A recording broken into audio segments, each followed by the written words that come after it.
अस्सलाम वालेकुम दोस्तों, जैसे कि आप जानते हैं कि हम रोज़ाना की बुनियाद पे आपकी खिदमत में कोई ना कोई रिएक्शन वाली वीडियो लेकर हाजिर होते हैं। ठीक इसी तरह आज भी आपकी खिदमत में एक और रिएक्शन वाली वीडियो लेकर हाजिर हुआ हूँ।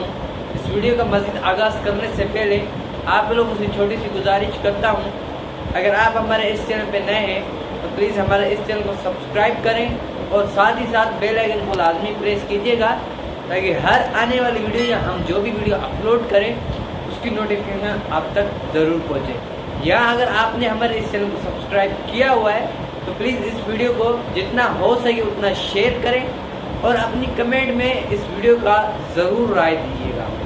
तो दोस्तों चलते हैं वीडियो की तरफ, मिलते हैं वीडियो के बाद, तब तक के लिए अल्लाह हाफ़िज़। भारत के मारूफ अदाकार इरफान खान मुंबई में इंतकाल कर गए हैं। उन्होंने मौत से पहले एक खत लिखा था। दोस्तों वो खत अंग्रेजी जबान में है, उसका उर्दू तर्जुमा करके हम आप तक पहुंचा रहे हैं। आप अंदाजा लगाइए कि कैंसर के बड़े मरज से लड़ने वाला इरफान खान क्या सोचता था।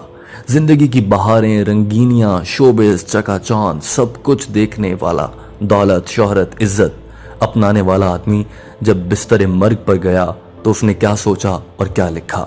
आपको ये बता दें कि यह खत इरफान खान ने लंदन के एक अस्पताल में जब वो जेर इलाज थे वहां बैठकर लिखा था।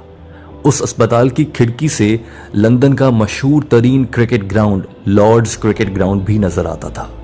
इरफान खान ने अपने इस खत में क्या लिखा था, आइए हम आपको बताते हैं। कभी ऐसा भी होता है कि तुम्हारी आंख उस झटके से खुलती है जो जिंदगी तुम्हें जगाने के लिए देती है।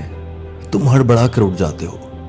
पिछले 15 दिनों से मेरी जिंदगी एक सस्पेंस वाली कहानी बनी हुई है। मुझे अंदाजा नहीं था कि अनोखी कहानियों का पीछा करते करते मैं खुद एक अनोखी बीमारी के पंजों में फंस जाऊंगा। अभी थोड़े दिनों पहले ही मुझे अपने न्यूरो एंडोक्राइन कैंसर के बारे में पता चला है।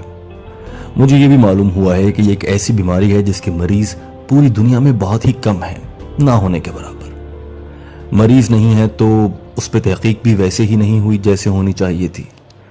नतीजा क्या होगा? डॉक्टर्स के पास दूसरी बीमारियों की निस्बत इसके बारे में कम मालूमात हैं। इलाज कामयाब होगा या नहीं ये भी सब हवा में है, और मैं बस दवाओं और तजर्बों के खेल का एक हिस्सा हूं। ये मेरा खेल नहीं था भाई। मैं तो एक फुल स्पीड वाली बुलेट ट्रेन में सवार था। मेरे तो ख्वाब थे, कुछ काम थे जो करना थे, कुछ ख्वाहिशें थी, कुछ टारगेट थे, कुछ तमन्नाएं थीं, आरजुएं थीं, और मैं बिल्कुल उनके दरमियान में लटका हुआ था। अब क्या होता है कि अचानक पीछे से कोई आकर मेरा कंधा थपथपाता है। मैं जो मुड़कर देखता हूं तो ये टिकट चेकर है। तुम्हारा स्टॉप आने वाला है बाबू, चलो अब नीचे उतरो। मैं एकदम परेशान हो जाता हूं। नहीं भाई मियाँ, मेरी मंजिल अभी दूर है यार। और फिर टिकट चेकर मुझे समझाने वाले अंदाज में कहता है, ना यही है स्टॉप, तो बस यही है। हो जाता है, कभी कभी ऐसा भी हो जाता है। उस अचानकपन में फंसकर मुझे समझ आ गई कि हम सब किस तरह समंदर की बेरहम लहरों के ऊपर तैरते एक छोटे से लकड़ी के टुकड़े की तरह हैं। बेयकीनी की हर बड़ी लहर के आगे हम तो बस अपने छोटे से वजूद को संभालने में लगे रहते हैं, ना इससे कम ना इससे ज्यादा। हरा समंदर, गोपी चंदर, बोल मेरी मछली, कितना पानी, इतना पानी, तो बस पानी, बेरहम पानी। वक्त की मौजों के थपेड़ों में तैरती नामालूम हस्ती और पानी। इस मुसीबत में फंसने के बाद एक दिन जब मैं डरा सहमा हुआ अस्पताल जा रहा था तो मैंने अपने बेटे से यूं ही बड़बड़ाते हुए कहा, मुझे इस वक्त अपने आप से कुछ नहीं चाहिए। हाँ बस इतना जरूर कि यार इस अजाब से मैं इस तरह ना गुजरूं जैसे अब इस वक्त गुजर रहा हूं। मुझे अपना सुकून, अपना इत्मीनान वापस चाहिए। ये जो डर, जो खौफ, जो परेशानियां मेरे कंधों पे चढ़ी बैठी हैं, मैं इन्हें उठा के फेंक देना चाहता हूं। मैं ऐसी काबिले रहम किस्म की हौनक हालत में अब मजीद नहीं रहना चाहता। इस बीमारी का शिकार होने के बाद मेरी वाहिद ख्वाहिश यही थी। और फिर अपनी तकलीफ की तरफ मेरा ध्यान चला गया। मतलब इतने अरसे से मैं बस अपनी तकलीफ झेल रहा था, बर्दाश्त कर रहा था, दर्द की शिद्दत का एहसास कर रहा था, लेकिन इस पूरी मुद्दत में कोई भी चीज उसे खत्म नहीं कर पा रही थी। कोई हमदर्दी, प्यार भरे बोल, कोई हिम्मत बंधाने वाली बात, कुछ भी नहीं। उस वक्त पता है कैसा लगता था, जैसे पूरी कायनात सिर्फ एक चीज का रूप धार चुकी है, दर्द, खौफनाक दर्द। वो दर्द जो हर चीज से बड़ा है, हर चीज से मायूस होकर थका हारा बेहाल जब मैं अस्पताल के अंदर दाखिल हो रहा था तो सामने की तरफ मेरी नजर पड़ी। ये लंदन का एक अस्पताल था। सामने लॉर्ड्स क्रिकेट ग्राउंड था। वो लॉर्ड्स जिसे देखना मेरे बचपन की सबसे बड़ी हसरत था। और अब उस तकलीफ के दौरान वहां लगा कि विवियन रिचर्ड का एक बड़ा सा हंसता हुआ पोस्टर भी मुझे अपनी तरफ खींच नहीं सका। दुनिया तो जैसे अब मेरे काम ही की नहीं रही। खैर, उस अस्पताल में एक कॉमा वार्ड भी था। वो सारे मरीज जो लंबे अरसे के लिए होश और बेहोशी बल्कि जिंदगी और मौत के दरमियान लटके हुए थे, वो उधर रखे जाते थे। ऊपर, बिल्कुल मेरे वार्ड के ऊपर वाले कमरे में एक दिन मैं अपने कमरे की बालकनी में खड़ा था तो जैसे एक धमाका हुआ। गेम ऑफ लाइफ और गेम ऑफ डेथ के बीच में है क्या एक सड़क।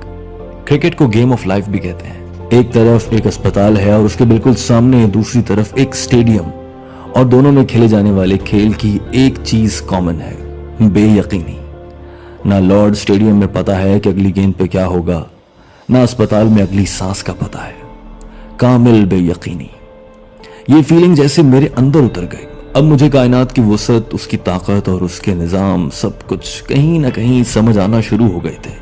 आखिर मेरा अस्पताल एक खेल के मैदान के सामने क्यों था, और सिर्फ मैंने ही इस बात को इतनी शिद्दत से क्यों महसूस किया। ये सब मुझे आपस में जुड़ा हुआ लगने लगा। तो समझो कि बस जो चीज यकीनी है वो बेयकीनी है, यानी बेयकीनी के अलावा इस पूरी कायनात में कुछ भी ऐसा नहीं जिसे यकीनी कहा जा सके। अब जब सभी बेयकीनी के भाव में हैं तो मैं क्या और मेरी बेयकीनी क्या। मुझे तो बस अपनी बाकी रह जाने वाली ताकत को संभालना है और अपने हिस्से का खेल अच्छे से खेलना है। That's it। तो बस उस एक लम्हे के बाद मुझे समझ आ गई। मैं जान गया कि नतीजा जो भी निकले मुझे इस हकीकत को मानना होगा। उधर सब कुछ ऐसा ही है, चाहे मेरे पास 8 महीने बचे हैं, चाहे 2 माह, या बेशक 2 और साल, या बेशक 2 मजीद साल। सब कुछ एक तूफानी लहर में है। उसके बाद तमाम खदशे, तमाम डर, तमाम खौफ, परेशानियां, सब कुछ धुंधले होते गए और मेरा दिमाग इन सब से खाली हो गया। सारी उम्र में पहली बार तब मुझे अंदाजा हुआ कि आजादी का कोई मतलब वाकई में है। ऐसा लगता था जैसे मुझे कोई बड़ी कामयाबी मिली है, जैसे जिंदगी का जादू भरा जायका मुझे पहली बार चखने को मिला है।